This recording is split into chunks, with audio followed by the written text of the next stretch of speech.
Welcome to the first of our two-part webinar series on moving your case teaching online quickly. And thanks for joining us today. My name is Antoinette Mills from the Case Centre, and I'm going to be your host. Shortly, I'll be handing over to our speaker, Angela Lee. But before I do that, I'd just like to briefly introduce the Case Centre, explain our motivation for organising this webinar, and also just cover a few housekeeping points about how we're going to run the webinar today. So the Case Centre is a not-for-profit organisation and a charity, and our mission is to advance the case method worldwide. We're dedicated to supporting the case community through all our activities. And at a time when the coronavirus outbreak is causing unprecedented and rapid change to the way that we're delivering case classes, we hope that our support can assist you in the process. Some of you might have experience of teaching online already. Some of you might have been thinking about moving to online before the coronavirus outbreak, and some of you might have no experience at all. But what is clear is that moving to online quickly presents a whole range of technical and pedagogical challenges for all. We hope that our webinars can help you think through some of the issues that you're mulling over as you make this transition. And alongside our webinar series, you can also find a whole load of resources on a page on our website. It includes links to webinars, articles, blogs, all on this topic, and we're updating that daily. So if you haven't already had a look at that, you might like to have to check that out after the webinar. So a few housekeeping points before we get started. We've got lots of participants from all around the world, which is wonderful. So we have muted everybody just to make it easier to manage. However, if you do have any questions at all during the webinar, just pop them in the chat. Angela and I will be monitoring that, and we'll try to address your questions either throughout the webinar or at the end. So just pop them in the chat. Just to remind everybody that we are recording the webinar. And we're going to be sending a link to you all so that you can watch it back in a follow-up email that we'll send out tomorrow. So we're really delighted that our speaker today is Angela Lee, Professor of Practice from Columbia Business School in New York in the United States. And Angela has extensive experience of using the case method in her own case teaching. Also, in her role as Associate Dean for Innovation and Online Learning, she's delivered and developed a whole range of faculty workshops on curriculum design and case teaching. So I'm going to hand over to Angela now, and I hope that you all enjoy what I think will be a fascinating session. Thank you so much, Antoinette. Good morning, good afternoon, and good evening, everyone. So it is a weird time, but hopefully this morning or this afternoon or this evening, we will be able to give you some degree of what can I do and how to make my courses better and hopefully elevate your teaching in general, but also specifically your online teaching as it relates to cases. So as Antoinette mentioned, I teach at Columbia Business School. I primarily teach venture capital courses, and I also teach a leadership course and a strategy course. And I share that because I am teaching both quantitative as well as qualitative courses online. And at this point, I've been teaching online for about 8 years, both asynchronously and synchronously. So this is synchronous. We're all obviously watching at the same time. Asynchronous would be pre-recorded. So I've done both, and so I can definitely speak to all of that. Yes, we are going to send the recording out to everybody, as well as a subset of the slides. The vast majority, I'm just going to remove anything that's private to any student information. Okay. So we are going to dive in. So kind of just some high level notes about today, which is that it's really about teaching, not technology. Yes, we are going to talk about technology today, but it's really about just best practice with the teaching that technology enables. Today, there's a typo there, it's about teaching, not just about cases. So again, a lot of this is going to relate to cases, but a lot of it's just related to what does good online teaching look like. And then I'm going to give you a pretty extensive toolbox of things that you can do in your class. Please, please, please don't think that it's a to-do list. I think you might walk out of here and be like, oh my gosh, I now have to do 18 things and I'm teaching tomorrow. How am I going to get it all done? No, today is really about here's a toolbox, and then you pick from that toolbox. This is really useful and relevant to the way that I teach, to my own personal personality, to my level of comfort with technology. Really pick from the ones that are highest value add to you. Don't think you have to go and do every single thing that I talked about. As Antoinette mentioned, you're all muted, but please do use the chat window to ask questions, which some people have already been doing. And then I'm going to start with a Zoom poll that I'm going to ask Antoinette to help me with, which is I just want to get a sense of what software you're mainly being used to teach online. So I picked the ones that I'm familiar with: Zoom, GoToMeeting, WebEx, Adobe Connect, and other. If I could just have you all quickly fill in that poll, that would be great, just so I have a sense of what people are using to teach online. If you don't know, just put other, but if you know, I would pick one of those four.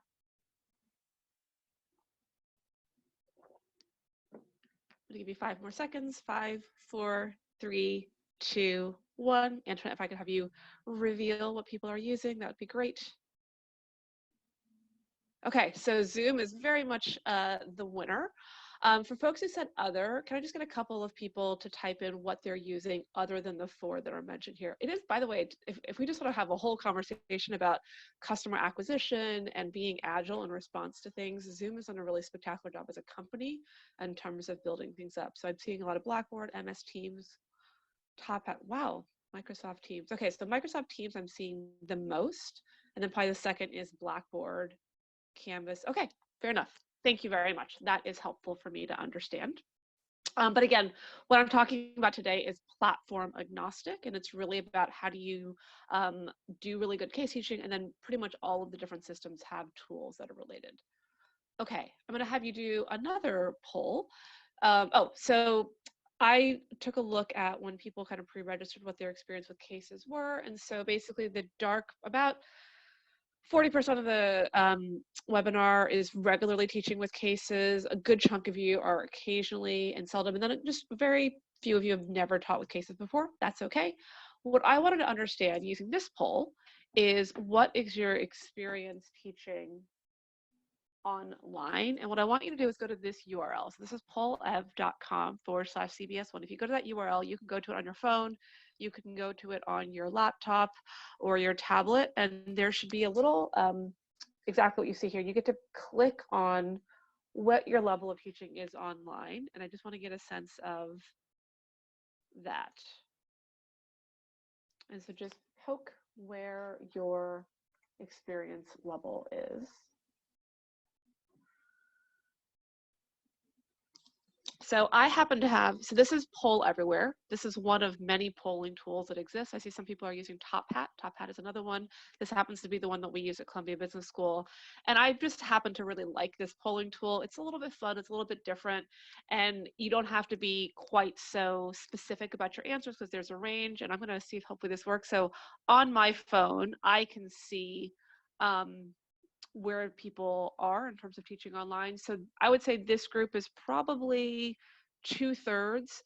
This is the first time where they've ever done webinars. Maybe, well, actually more and more is coming into first time. So the vast majority of this group has never taught online. So it's really helpful for me to know that. And again, I can keep this private to myself. I can show it, or I can show it on my screen right now, but I'm just kind of keeping it private to myself. So that is good for me to know. Thank you. And this is another tool that you can put into your toolbox now. It's Poll Everywhere. Okay, so before we get into the how, let's just talk about the what does good teaching look like when you're thinking about remote teaching. So the first thing is you need to have real clarity. I can't emphasize this enough, right? So what does clarity mean? It means that students are able to focus on learning rather than figuring out Blackboard or Microsoft Teams or, where's the chat window? So you really want people to be able to focus on learning, and you as the instructor need to be able to focus on teaching versus dealing with everything that's happening. So that's what clarity looks like when both parties are able to do their primary role, which is to learn and to teach. What does good engagement look like? Good engagement looks like the fact students are focused kind of throughout the content. They're focused on the faculty and the content.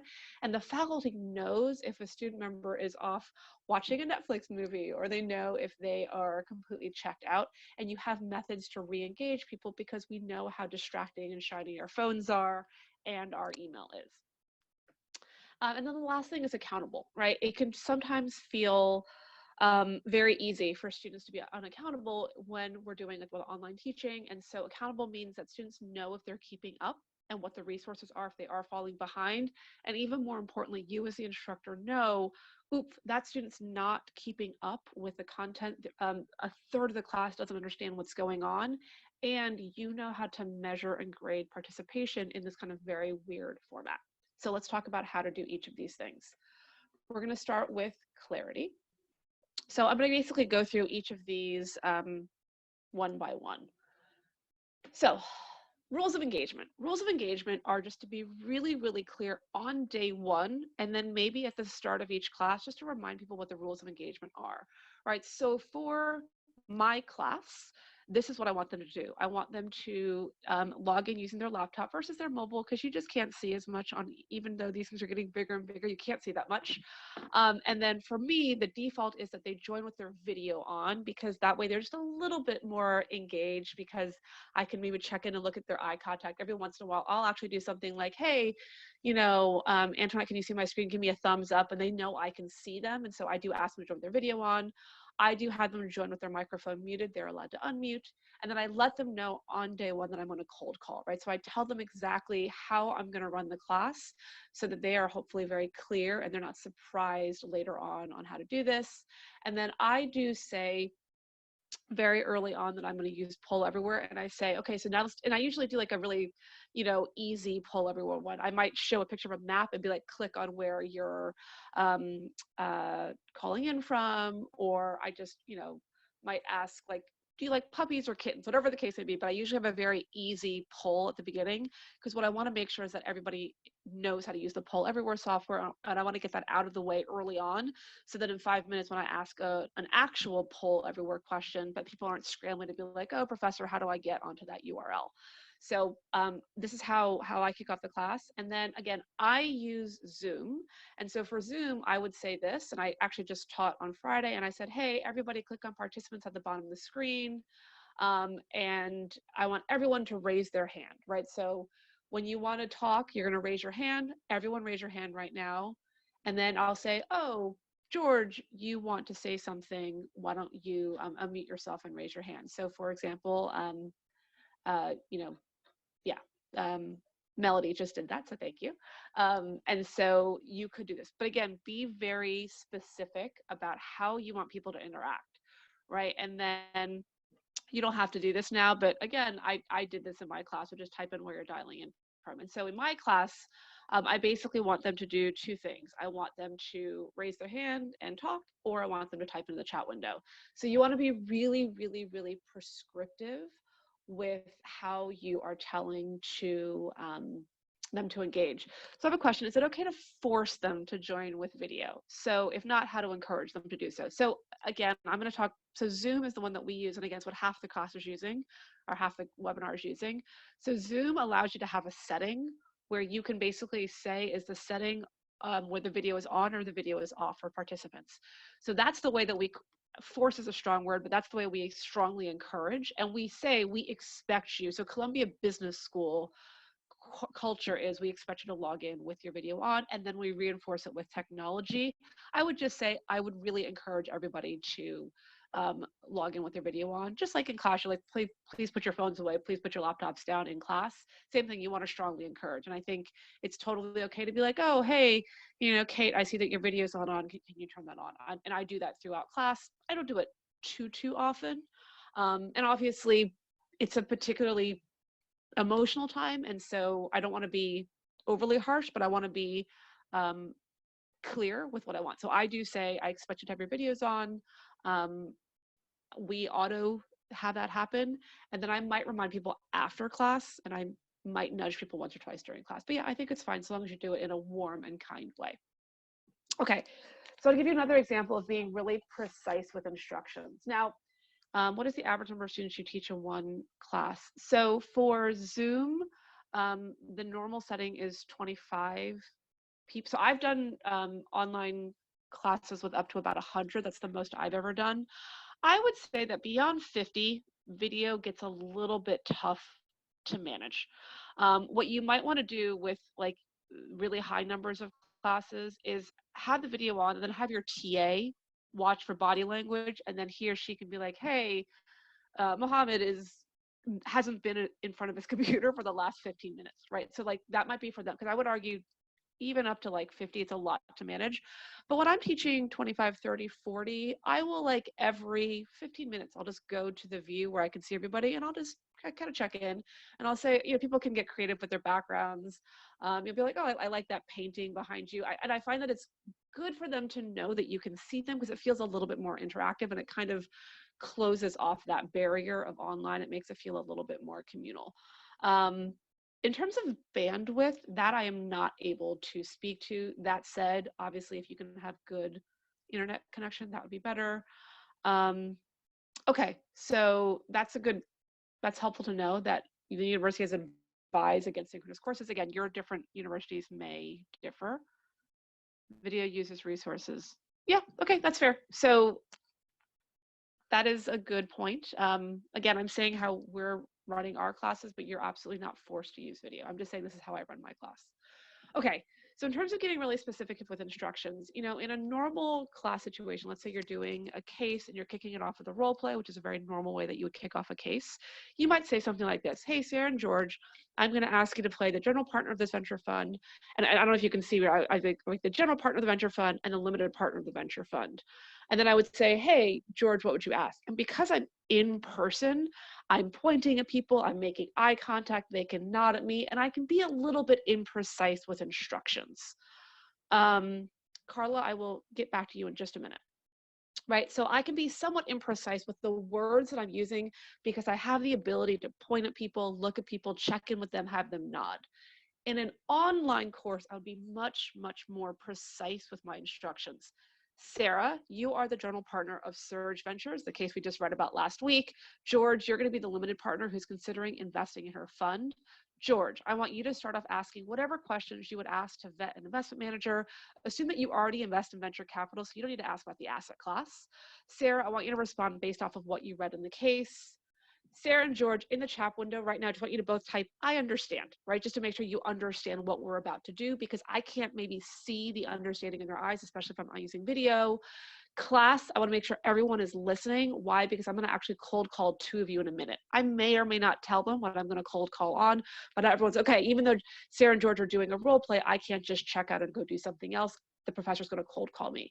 So I just want you to notice the precision of language and the precision of instruction on the left-hand side versus the right-hand side. And I find that with online, you basically cannot be too precise. You cannot be too clear because you really just have the channel of your words and you can't check body language in the same way. And I like doing really easy, quick comprehension checks, right? Which is, do you understand? Because Sarah might not have been listening, right? So she wasn't really checked in, and you're like, oh, you know what, professor, I'm going to ask you to do that again, versus having her kick off the entire role play. So I really like, again, being really, really precise with instructions. Carla, I'm going to ask you to be a little bit more specific with what you mean by active discussion board. I'm assuming, so if you could just type in a little bit more while I keep going, and then I'll address your question in just a minute. Okay, so you really want to understand the student experience. So one thing you should all do is experience being a participant. You're getting a taste of that now. So like, how does it feel? You know, how much can you see of me? What does it look like to have, like, what does my screen, your screen look like in terms of the video versus the PowerPoint, and just thinking about like, what does it feel like to be a participant? If you can do it on whatever software platform you're going to use, that's really, really great. And what I want you to do is literally think through the physicality of the content and giving instructions, especially for Excel or specialized programs. So for example, we have a course that teaches students how to learn Python, and they have to have, imagine that as a student, right, they have to have both the video and the screen, and then they have to be typing in code in whatever that window is as well. So you really want to understand what that feels like, and you want to test out the logistics beforehand. If you can, do a mock session. Find 3 friends, maybe have like 3 other faculty get together and do a mock session where you just all practice this, because it just takes a while to know where all the buttons are. Hussein, I see that you have your hand raised. You can either unraise it or go ahead and type into the chat window. So for the purposes of today, I am going to have you all type into the chat window with questions. So let me give you an example of what I mean. So this is an exercise that I teach in class, right? This is about how you mark up a fund. And in a normal in-person class, I print this out for everybody and I have them write into boxes. in an online class, I'm still going to show this slide, but I might say, okay, what I want you all to do right now is I literally want you to do a 3x3 box, right? And I want you to do food, SaaS, and gaming, and then write last valuation, comparable analysis, and take a full sheet of paper, because I want you to have enough room so that you can refer back to this page for your notes, because you're going to have to recreate this in your homework, right? So being really precise with what is the student experience. And I might even say, everyone, raise your hand. Do you have a piece of paper in front of you, right? Do you have a full notepad? And again, the more prescriptive you can be, the better.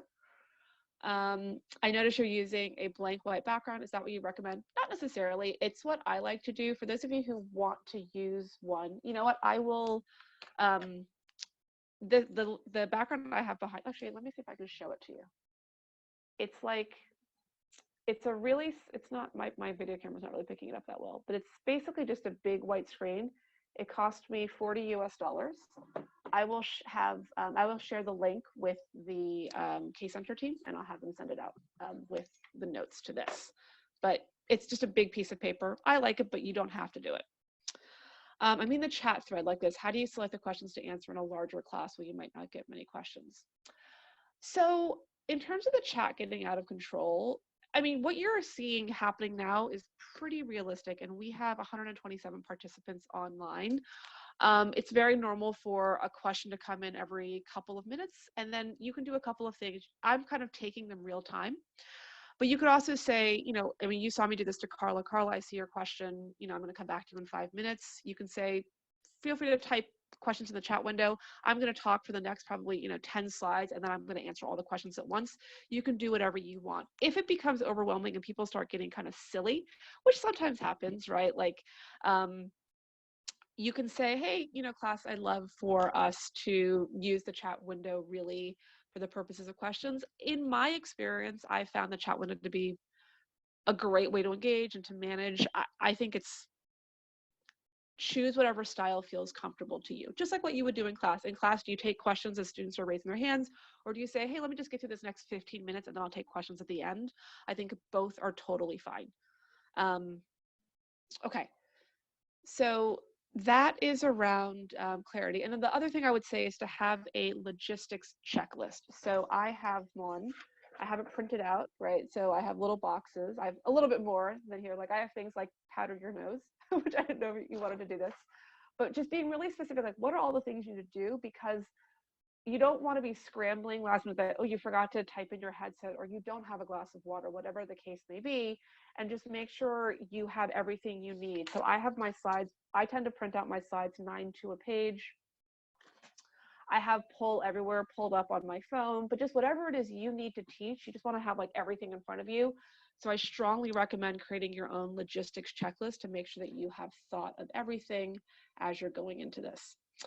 So David is asking, in large classes, you can have a moderator watching the class who will distill the key questions asked at a certain point. That's a great point. So if you have a TA or a co-instructor, you can certainly have that person distill down questions that are getting asked really often. Be like, hey, I see 3 people asking, how do you do revenue-based financing calculations? I'm going to go into that a little bit deeper. That's perfectly reasonable as well. In a 2-hour session, I would do a break. I tend to do about a break every hour. Actually, let's talk about engagement right now, and I'm going to talk a little bit about breaks. Okay, so how do we do keep really up engagement? What does wheel and sign mean? So wheel, I'm going to show you in a minute. Sign means that for a lot of us are actually, I'm hoping that most of us are working from home. Some of us do or don't have the luxury of a home office, whatever the case may be. I literally just mean a sign that says live webinar or class in session, and sticking it on the outside of your door or the area of your apartment that you've sequestered off to do webinars in, so that the rest of your household knows that you're live, so that they're not barging in. I'm assuming a lot of people have seen that really hilarious BBC interview where the professor is getting interviewed by the BBC, and his like 4-year-old walks in, and his toddler walks in, and his wife walks in. It's hilarious. And so you want to prevent that. So that's what sign means, and I'm going to explain what wheel means in just a minute. Okay, so how do you keep people engaged in a potentially, less engaging format? So one is to use student profiles and examples.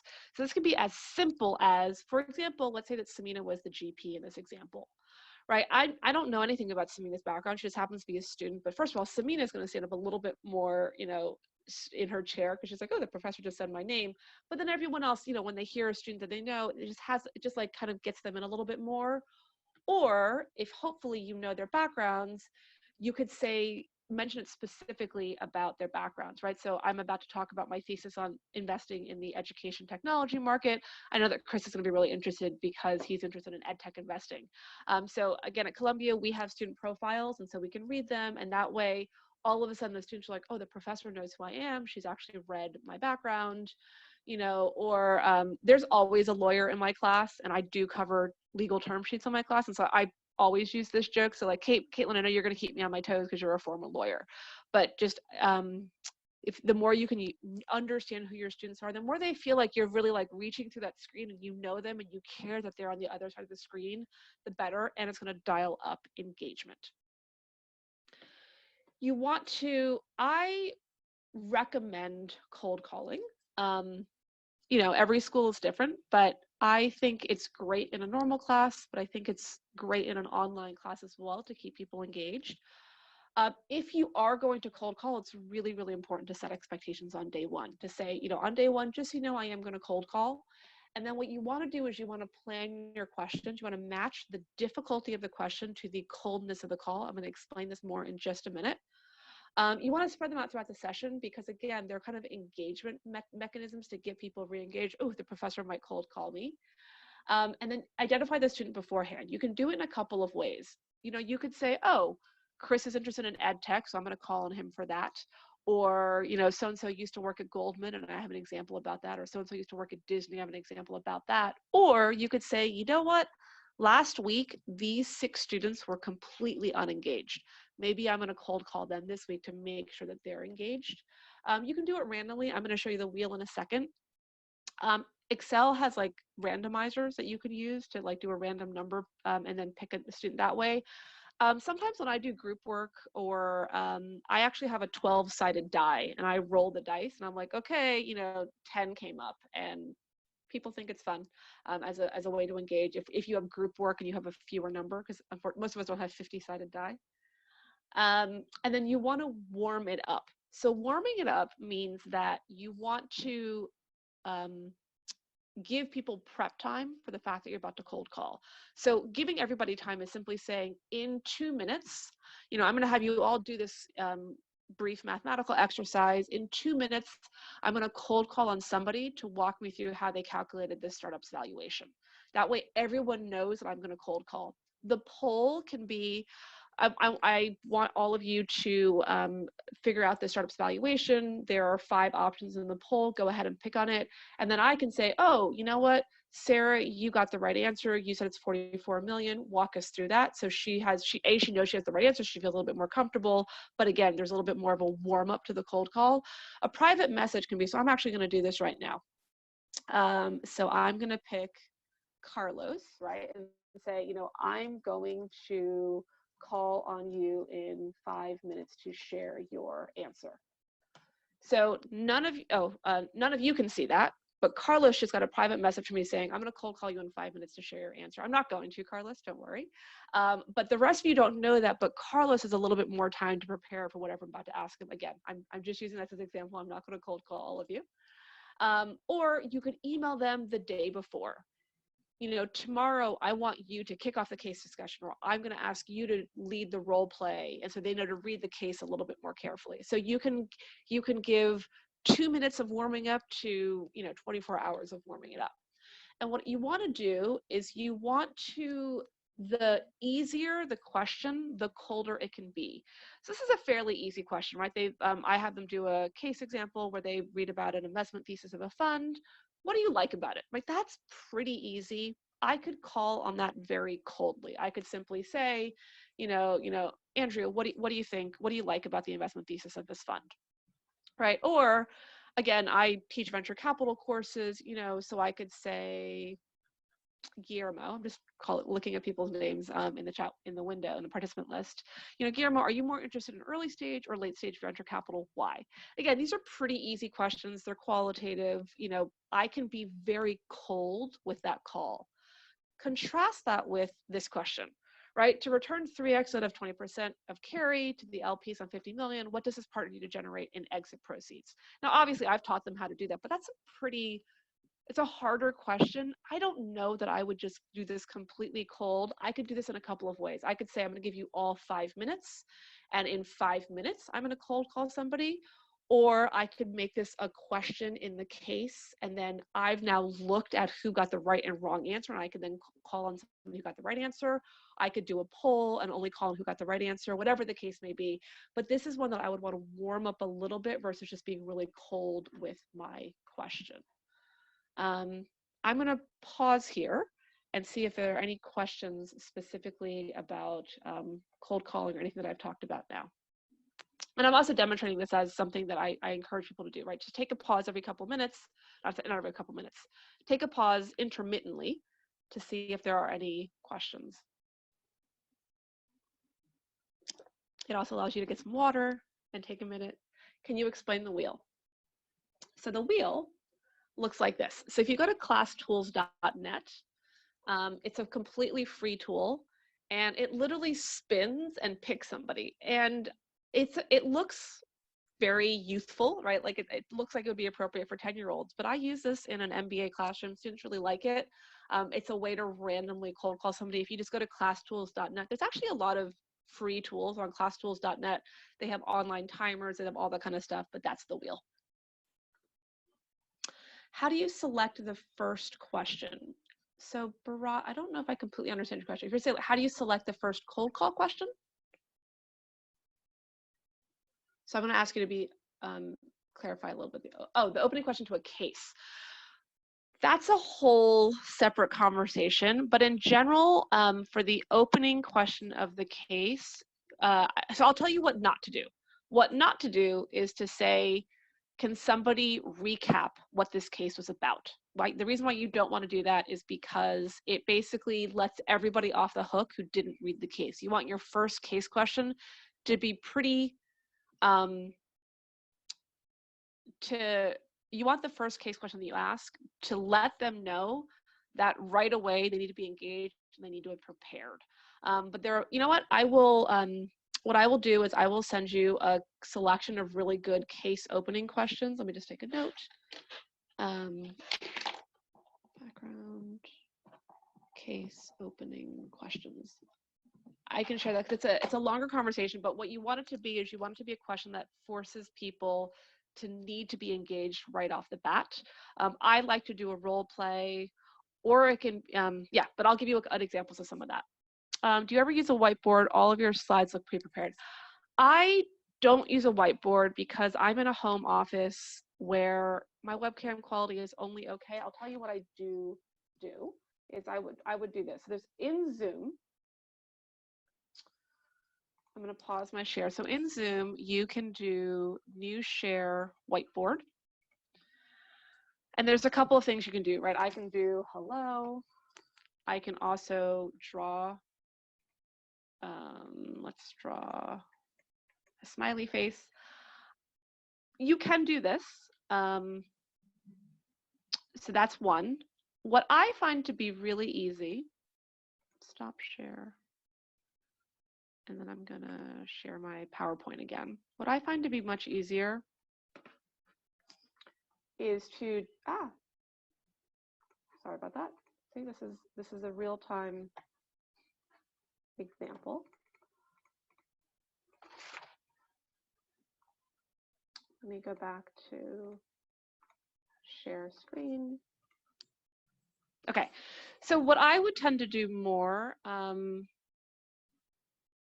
is probably just have a blank slide on my PowerPoint and be like, okay, 2 times 3 equals 6. I would probably do this more.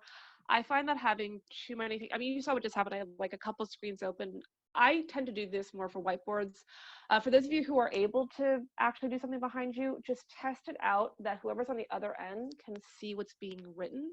I prefer to use the screen, but again, Zoom has a whiteboard sharing feature, which I just showed, or I just kind of tend to open up an empty screen here in PowerPoint.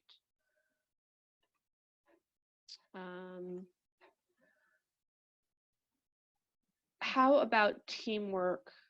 Okay, in Adobe Connect, there's also a whiteboard. Yeah, you can connect most of these technologies to your iPad and write on your iPad with a pen. I don't have an iPad, so I don't know how to do that, but I know that other faculty do it, certainly at Columbia. How about teamwork? So there are what's called breakout sessions, and you can break people into rooms and do that. Again, if you're going to do breakout rooms, you please practice it beforehand. Get 10 people in a call and practice breaking them into breakout rooms, and then practice rotating between the different rooms so you know what that experience feels like. You know if a chat is just to one room or if the chat's to all 10 people. Just, you really need to practice it. But yes, you can definitely do breakout rooms through technology. Most of them allow that to use. Can they interact during a group session? How to group them? So you can do it again randomly. They can pre-assign teams. Okay, this is an example of something I don't use breakout rooms, and so oh, you know what? This is a webinar. So right now we're using Zoom webinar technology. We're not using the Zoom like class technology, so I can't put you into breakout rooms, unfortunately. I was going to actually show you what the experience was. But yeah, they can interact, and then you can hop into the different rooms and interact with them. It does work well the couple of times I've played with it. I just don't do it a lot, but I would just say practice it. On Big Blue Button on Canvas, it does not allow you to adapt your PowerPoint when it's been updated, so how to insert a blank. What I would do is where you know that you have a type where you want to use your whiteboard, I would just insert a blank there. But unfortunately, I haven't used Big Blue Button on Canvas, so I can't respond to that. In the Zoom meetings, how do you share your instructions so that everybody can still see them while you go into the breakout room? There is something called, there's a feature, which is I think called broadcast. So there's chat, and chat is within the breakout room. And then there's a second terminology, which it might be called broadcast, but I might be getting it wrong, which when you type something in, it goes to all the breakout rooms. But again, I'm not a breakout room expert. You alluded to this, but what would you say has been the biggest adjustment for you in teaching online?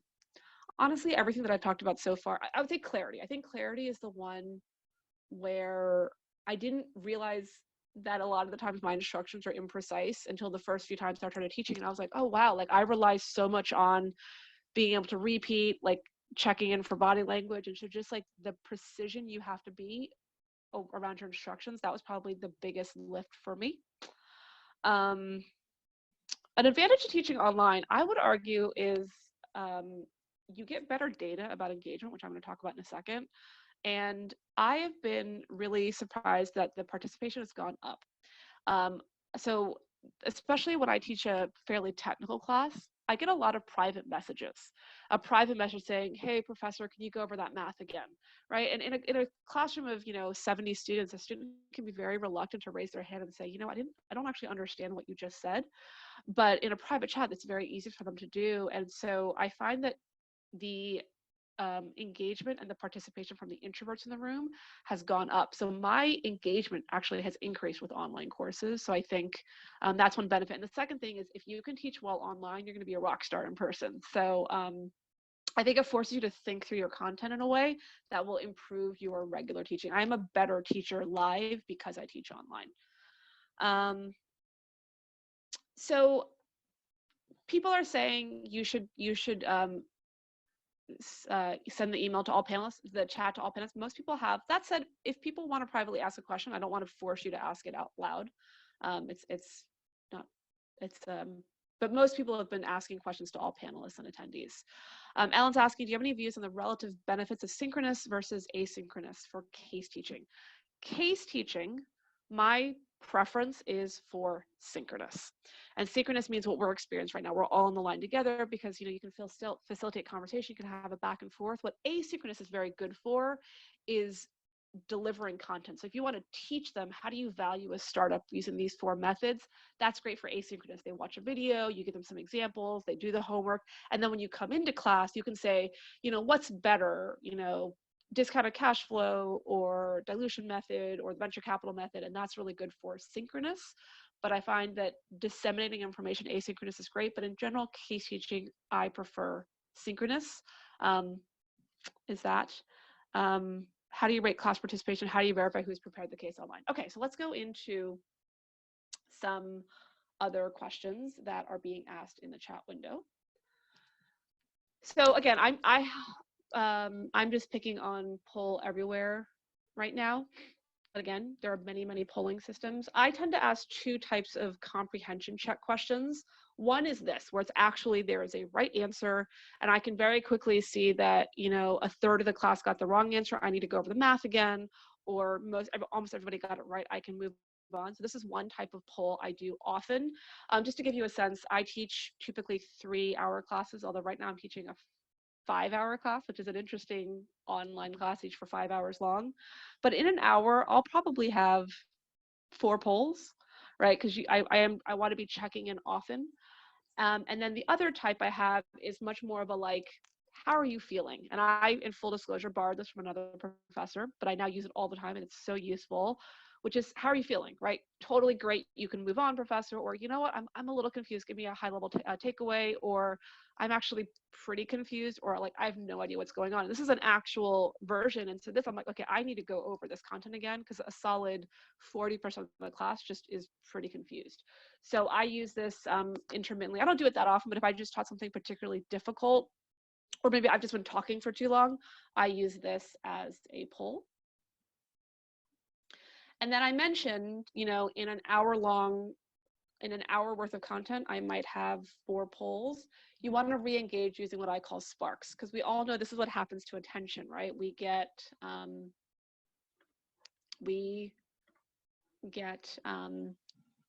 disengaged. Oops, my PowerPoint just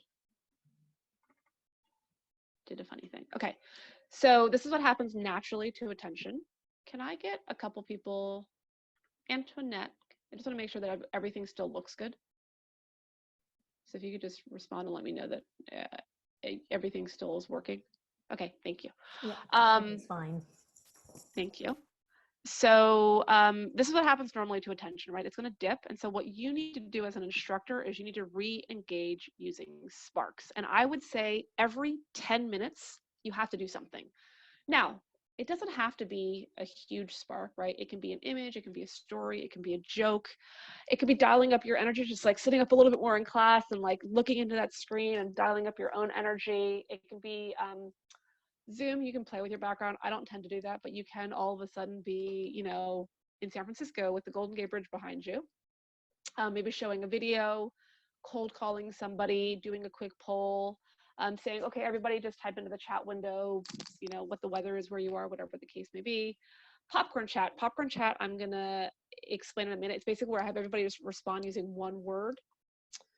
And, you know, this can be a really simple 2-second spark to re-engage everybody, right? Oh, I've been talking a little bit too long.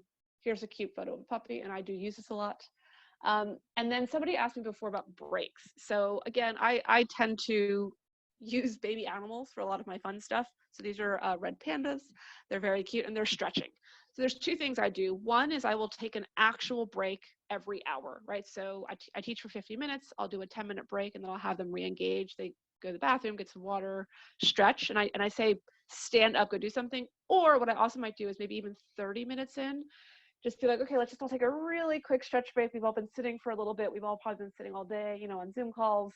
Let's do a quick stretch break. Those are the 2 types of breaks I do, like an actual 10-minute or 15-minute break where we leave and go do something else versus just like a really quick stretch break.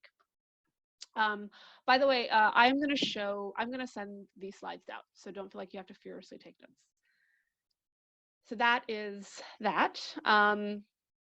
Okay, so you want to vary your questions using what's called Bloom's taxonomy. Now, I'm going to do a 1-minute overview of Bloom's taxonomy, and I'm not going to do it justice because we don't have time.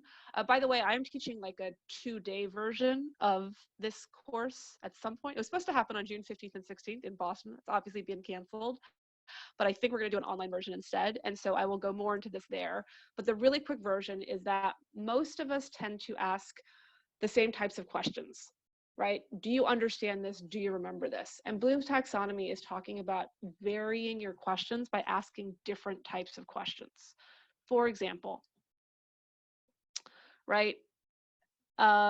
What could the startup learn from the CEO, right? That is an apply question. What incentive plan would you create in this situation? That's a create question. What would happen if they doubled the price? That's an analyze question. What would happen if they moved to profit versus revenue sharing incentives? That's an evaluate question. So Bloom's taxonomy is a way of asking different types of questions. Again, I do this in case teaching in general. If you vary your question type, you will engage your students much, much more, and you'll push their thinking much, much more.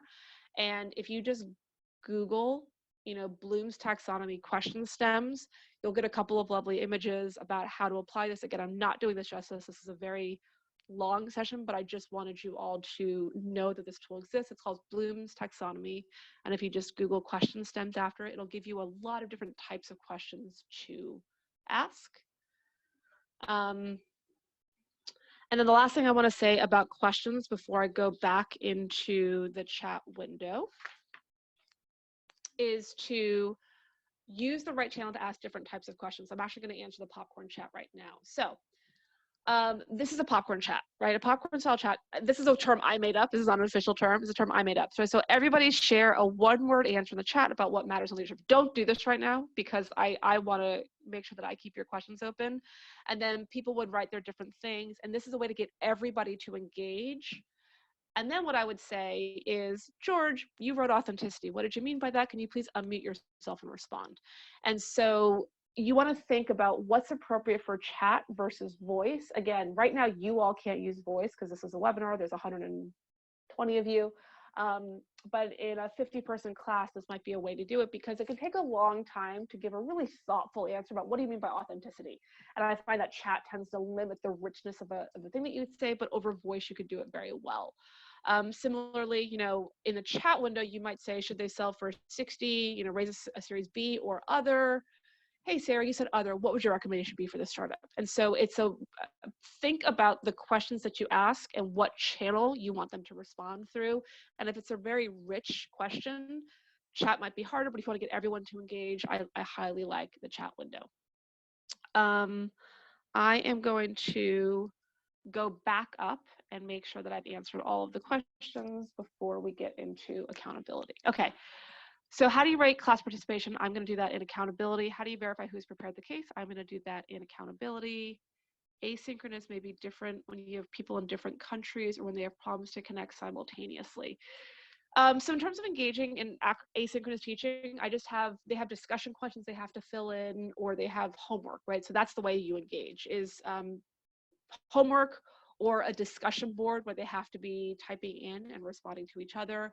Must all students download the Poll Everywhere app in advance? No. As you all experienced, you can respond to Poll Everywhere just going to a URL, so they don't have to download the app. How do you create a poll? I'm not going to get into that right now because today is less about technology. It's more about what does really great teaching look like.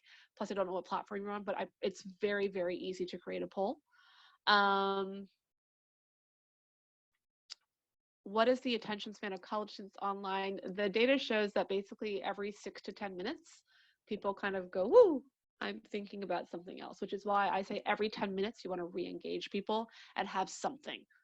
Popcorn chat, I explained. Do you always start and end a case in a unique session with a break, or can you organize work for a couple of sessions? Do you always start and end a case in a unique session?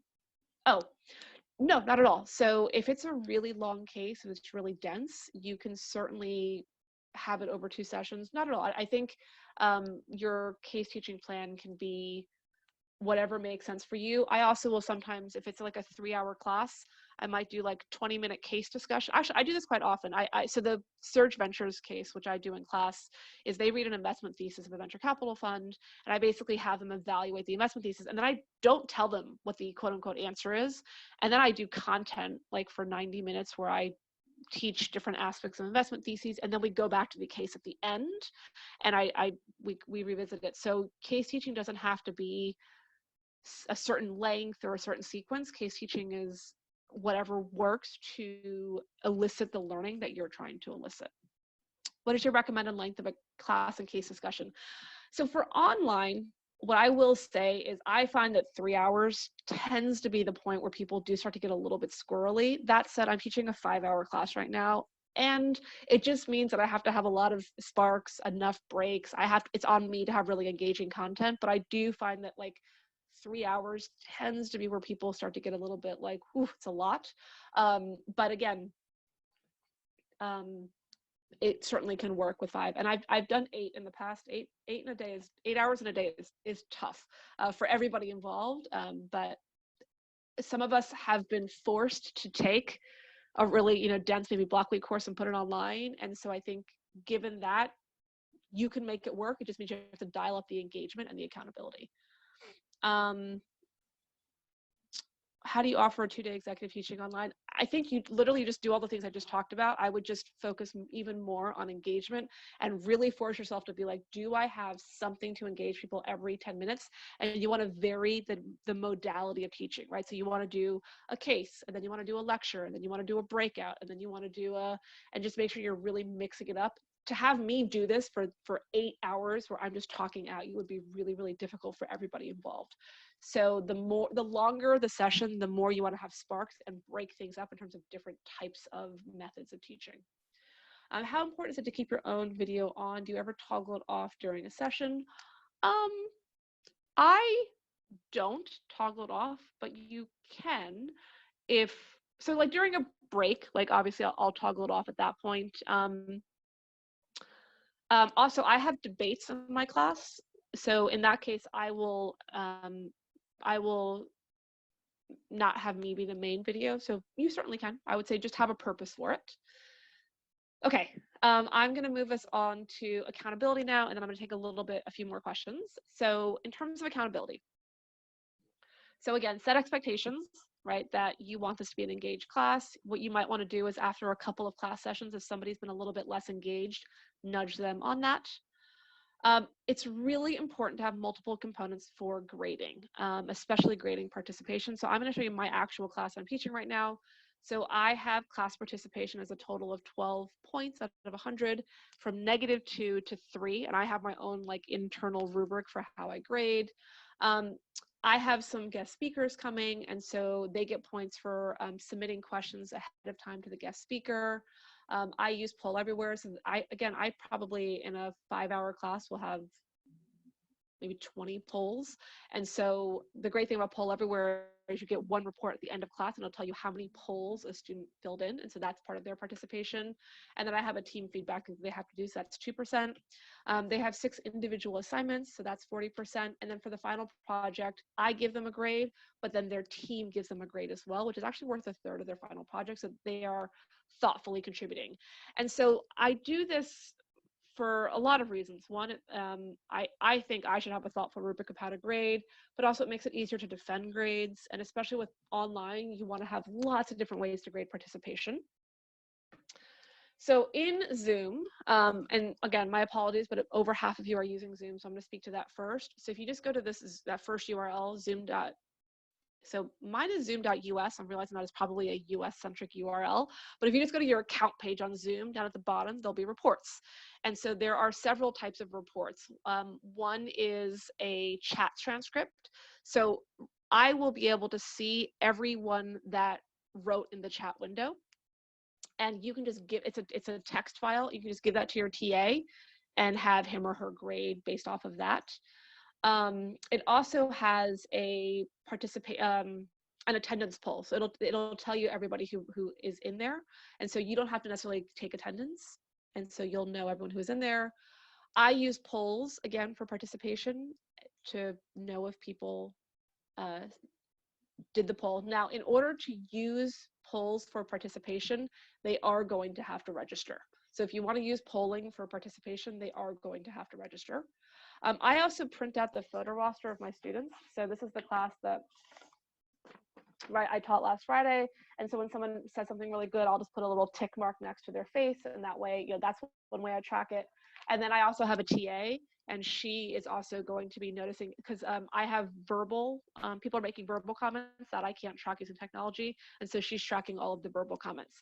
But whatever technology you're using, I promise you there are going to be reports. And I actually find that grading participation is easier online than in person because you have technology to track a lot of this. How do you manage transitions and how do you wrap up discussion effectively? Bharat, I don't know that I manage transitions and discussions any differently than I do in person. Honestly, I would just say, I'm going to take 2 more comments. I'm going to bring this to closure. That was great. I'm really glad that we focused a lot on cost cutting. Now I want to talk about focusing on top line growth. So I would do the same transitions the same way I would in person. Regarding engagement, what if the case has a modeling aspect and you need to develop an engineering or mathematical model?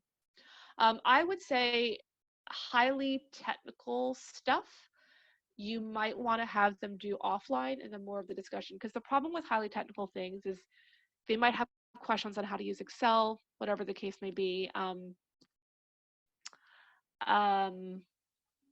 It also depends on what you mean by modeling, but you might want to do some asynchronous teaching, right? So a video on how do you do the model, have them do an assignment, and then you come into class with them already having thought about it, and then you can more respond to questions.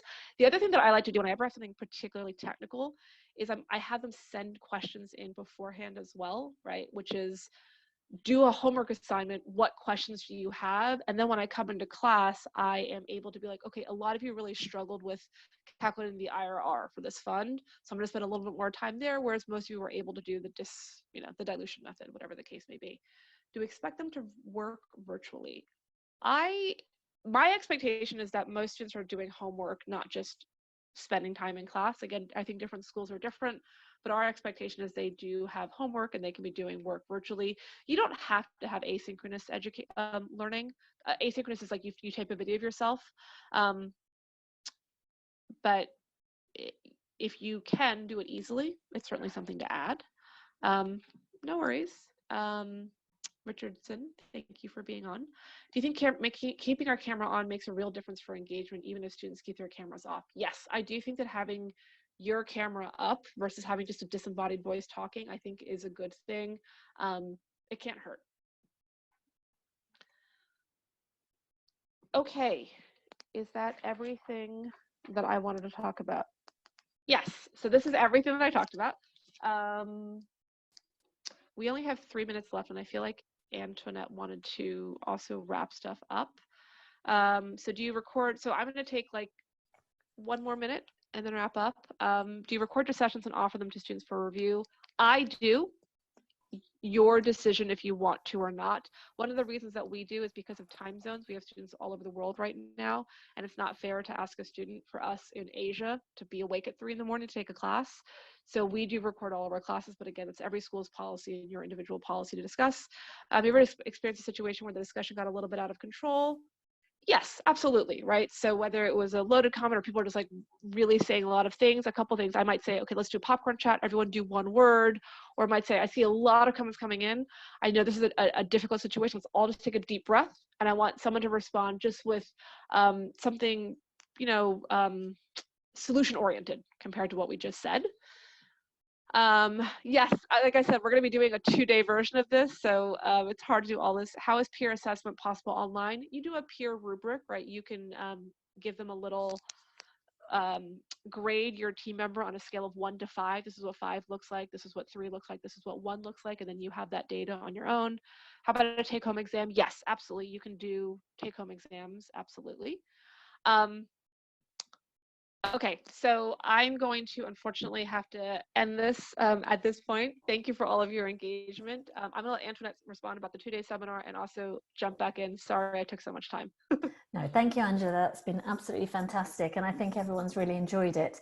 As Angela mentioned, we're going to be running a 2-day workshop on this topic. So all of you, when you registered, you probably signed up to get information about our workshop program. So we'll be in touch as soon as that is announced. I think it's going to be really popular. We'll also be in touch tomorrow to share Angela's slides and to give you a link to our resource page and also a link to the recording of the webinar so that you have that for reference. We'll be putting that on our website so you can share it with your colleagues. We just really want to make sure that this is a resource is shared with as many people as possible. I think there are a lot of people out there struggling through this situation, and it's really fantastic to see the camaraderie and the support that all of the case community is offering to each other. So thank you all so much for coming. It's been a really fantastic session. So we'll sign off now, and hopefully also, just while I remember, we have another webinar next week on Monday with two of our workshop tutors, Urs Muller, who is our Outstanding Case Teacher Award winner this year, and Martin Cupp, who've both been workshop tutors for a number of years for us. So if you want more information and more experience sharing, then sign up for that webinar as well. Okay, thank you ever so much for attending, everybody. And thank you, Angela. Of course. Thank you, everyone. Stay healthy and safe.